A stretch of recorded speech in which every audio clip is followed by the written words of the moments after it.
C'est un bon retour, ça fait plaisir de vous voir après cette blessure qu'on a eue en fin de saison.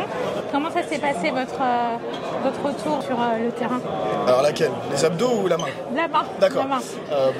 En soi c'était pas trop complexe, il me restait, après Final Four j'étais en vacances donc j'ai pu laisser cicatriser et prendre le temps de faire mes 4 semaines de rééducation tranquillement et derrière pouvoir reprendre l'activité sportive avec mon prépa physique dans le sud et j'ai pu retravailler, prendre de l'avance sur la nouvelle saison et être prêt tout de suite. Et voilà, je suis très heureux de revenir sur le terrain et en tout cas au top de ma forme et j'espère que ça continuera pendant longtemps. C'était un match important, une première mi-temps très difficile. Vous n'étiez pas sur le terrain mais vous étiez de cœur avec vos coéquipiers. Est-ce que vous pensez que c'est suite au changement de gardien, on a vu l'écart un petit peu s'agrandir, c'est que vous n'avez peut-être pas encore tous les automatismes? Ouais, je pense qu'on a su faire des très bonnes choses sur les derniers matchs. Après, je pense que tout n'est pas réglé à l'heure actuelle. Je pense que c'est pas une question de gardien. On n'a pas su mettre l'intensité qu'il fallait face à cette équipe. On a pas mal subi leur croisée et leur impact. Après, voilà, on attaque, on met 35 buts, donc je pense qu'il n'y a pas vraiment de problème plus que ça. Mais ouais, nous, on prend derrière 30. Et je pense qu'on n'a pas aidé nos gardiens non plus à faire les arrêts qu'il fallait. On n'a pas été assez agressif. On a trouvé des solutions, mais on a été quand même bien bousculé pour aller chercher le but ou les pénaltys. Mais voilà, la victoire, elle est là. On va continuer à travailler, à peaufiner ça. Je pense que ça arrive. La saison est super longue. Il y a énormément de matchs. Ça se serait si une équipe ferait 100% de matchs à la perfection. Le plus important, c'est de gagner, d'en tirer les leçons. On a vu que vous étiez très présent aussi en défense, vous avez un rôle de leader, vous avez donné des consignes justement à vos coéquipiers. Est-ce que vous voyez comme potentiellement un futur leader de cette équipe pour la saison ou pas du tout? Non, je pense qu'à l'heure actuelle pour mes coéquipiers, je fais partie des leaders de l'équipe. Après, je prends mon rôle vraiment plus lointain. En défense, voilà, je pense que j'ai une grande place dans le système défensif, ce qui fait que les quatre alignés, on était vachement présents et on s'accorde bien. Je pense qu'on a beaucoup de relationnel dans ce système. Et derrière, moi j'essaie dès que je vois un truc, après moi je donne des consignes, mais comme je les reçois derrière aussi des autres, je pense que c'est un échange automatique. Il me reste, c'est ma 4e année, il me reste 2 ans, un peu plus de 2 ans et demi de contrat.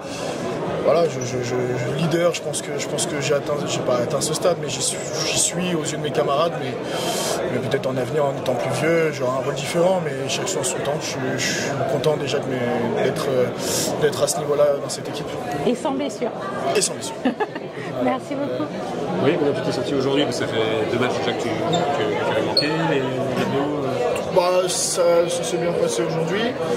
C'est vrai que j'ai quand même quelques appréhensions au départ quand je suis à froid parce qu'il me manque un peu de souplesse là où j'ai eu ma petite déchirure. Mais dès que je me concentre sur le match et que je suis chaud et que je me relâche, je n'ai plus trop d'appréhension sur ça. On va continuer à travailler. Après, sur un point médical, 10 jours ça suffit pas. Il faut faire quand même attention de pas que ça reparte un peu dans le travers. Et voilà, on a Kiki qui est là, et le reste du corps médical. Et on va continuer à bosser pour éviter que ça reparte comme avant.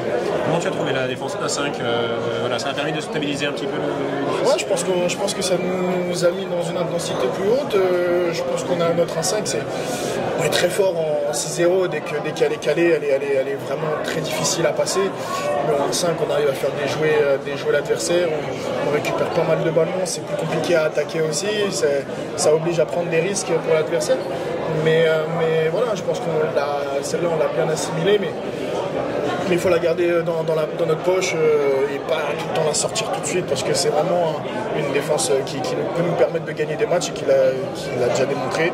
Et c'est juste que sur la 6-0, il va falloir qu'on remette de l'intensité, qu'on remette de l'ascenseur, 9 mètres, 6 mètres pour pouvoir les toucher et faire un peu plus mal aux attaquants parce que ce soir je pense qu'on a un petit peu subi sur une bonne partie de la rencontre. J'ai une dernière question. Un système de jeu qu'on pourrait revoir dimanche. C'est un système de jeu qu'on pourrait revoir. Je sais pas, tout change en fonction des équipes. Ouais. Vraiment, ça, on s'adapte. Juste un changement cette année, c'est que vous devez entraîner le matin, puis l'après-midi, ça change quoi en fait? Je pense que ça libère les après-midi. Parce que l'année dernière, c'était l'après-midi, ça te tue un peu ta journée. Mais non, je pense que c'est différent. On a peut-être un peu plus de temps. Vraiment, je pense que c'est une adaptation. Moi, j'aime bien. Après, voilà, ça permet aussi de peut-être un peu plus se reposer et d'être moins en plein milieu de la journée. On a le temps de rentrer et faire la sieste. Je pense que aussi c'est un équilibre qui est plutôt pas mal. Il y en a beaucoup qui font ça. De commencer vers 10h et finir vers 13h30 entre vidéo et entraînement et soins. Je pense que c'est un bon équilibre. C'était pas une demande des joueurs particulièrement? Non, je crois pas.